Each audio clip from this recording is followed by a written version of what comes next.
saya mempunyai jadwal sendiri Pak.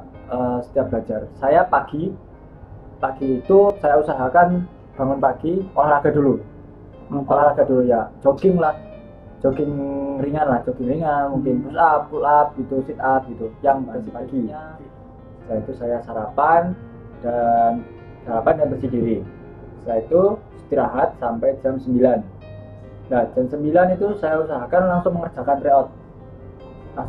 tryout ya, mungkin selesai siang jam setengah 12 itu selesai mengerjakan tryout. Pokoknya setiap hari ada ini ya, setiap hari harus ada jadwal dan harus mengerjakan tryout.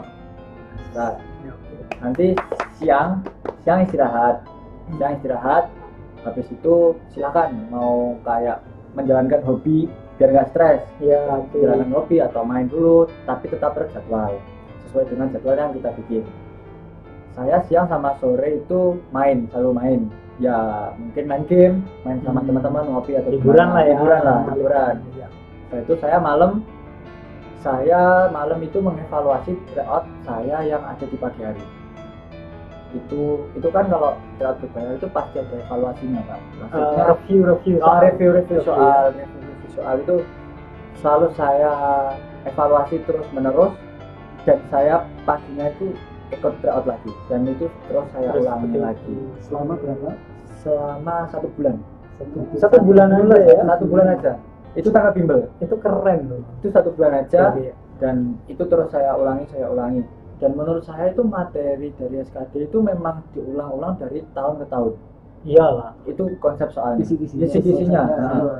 Cuma mungkin bentuk soalnya sama, mungkin cuma nilainya atau kata-katanya itu yang dirubah. Ya daripada ikut mahal-mahal itu pandangan saya. Kalau soalnya itu dari tahun ke tahun itu sama, kenapa harus ikut bimbel? Itu kan biasanya biayanya mahal kalau bimbel. Betul. Lebih baik kita kan cari yang murah-murah aja, tapi soalnya kan juga berbobot pastinya itu. Kita juga berbobot. Betul. Ya. Oke, satu pertanyaan. Iya. Ketika Mas Ramzi memikirkan bahwa kenapa harus ikut bimbel yang mahal, kan bisa ikut yang murah. Nah, ketika bimbel yang murah yang dipilih Mas Ramzi itu, ketika nanti tes, tes itu, apakah Mas Ramzi merasa bahwa tes ini lebih mudah daripada tryout-nya atau terbalik?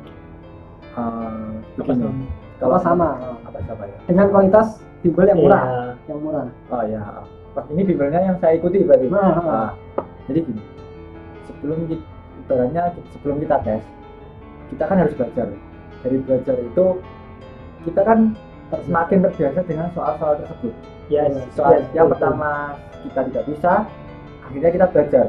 Dari belajar itu kita punya pengalaman, ini soalnya gimana, ini waktu ngerjainnya gimana, cara cepatnya gimana, ngerjain soalnya gimana. Dan saat kita tes, kondisi kita kan sudah siap. Dan otomatis kan soalnya lebih mudah. Merasa lebih mudah. Beda lagi kalau kita nggak belajar, kita langsung tes, pasti itu sulit. Ya kayak bunuh diri lah. Ya kayak bunuh diri kan ya Pak. Jadinya kita kayak tes gitu tuh harus ada persiapan menurut saya. Nggak bisa langsung. Sekalipun yang murah ya. Catat. Nggak harus mahal. Semuanya nggak mahal. Intinya mau ikut bimbel atau tidak ikut bimbel itu yang penting kembali kepada diri kita sendiri, kemauan dan konsisten dalam melaksanakan mempersiapkan diri. Itu teman-teman. Itu yang SKD tadi. SKB. Kalau SKB kan saya kan jadwalnya kalau pagi kan setiap hari olahraga Pak. Ya kalau SKB kan cuma kalau di Konsuspas itu kan lari yang 12 menit, shuttle run, pull up, push up sama sit up. Itu apa ya? Iya betul. Ya itu mungkin bisa latihan itu setiap bangun pagi kan bisa latihan dulu. Setiap hari diulang-ulang gitu. Sama kalau saya itu nulis target Pak. Contohnya hari Senin target saya push up mungkin 10 dulu, mungkin kalau belum kuat 20 atau 15 mungkin sekuatnya dulu, mungkin kuatnya 10. Nanti Selasa itu harus bisa naik 5 push up apapun caranya. Intinya ada progres ya? Ada progres. Kalau setiap hari cuma 10 kan nggak ada progres Pak. Ya betul. Jadi setiap hari itu harus ada naik soalnya 5 repetisi 10 repetisi gitu. Kalau saya ngelatihnya seperti itu ya. Ya. Dan di SKB ini cerita Pak.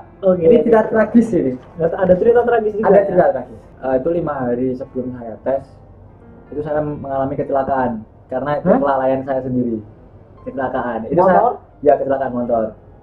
Dan itu lumayan parah.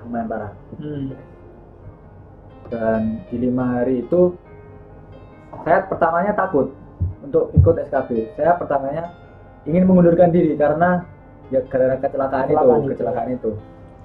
Tapi saya berpikir saya kan sudah berjuang sejauh ini. Lolos SKD pun menurut saya itu terasa berat. Sudah lulus SKB. Lulus SKD itu merasa saya merasa berat itu. Dan akhirnya saya berpikir di SKB itu masa saya harus berhenti sampai sini. Kasihan sama orang tua saya tetap kepikiran sama orang tua saya.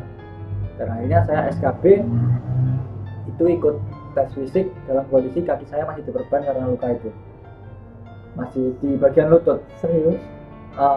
Ya lumayan serius. Tapi maksudnya nggak menghalangi? Jadi saya tetap berangkat, tapi kondisi saya kaki bagian lutut itu saya perban karena luka. Enggak, kalau patah enggak, cuma luka ringan sih.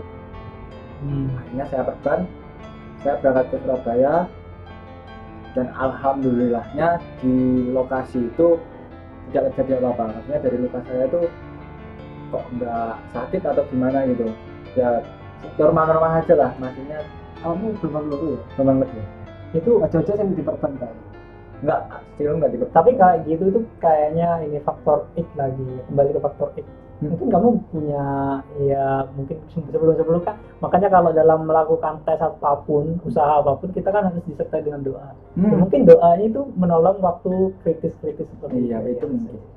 Apalagi doa orang tua. Okay. Dengan kondisi luka saya seperti itu, saya tetap berjuang. Tetap berjuang.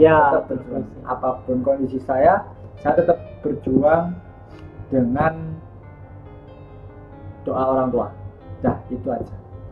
Doa orang tua. Berjuang sampai titik darah penghabisan. Nah, saya berpikir seperti itu. Sekalipun saya sakit, saya harus tetap berjuang.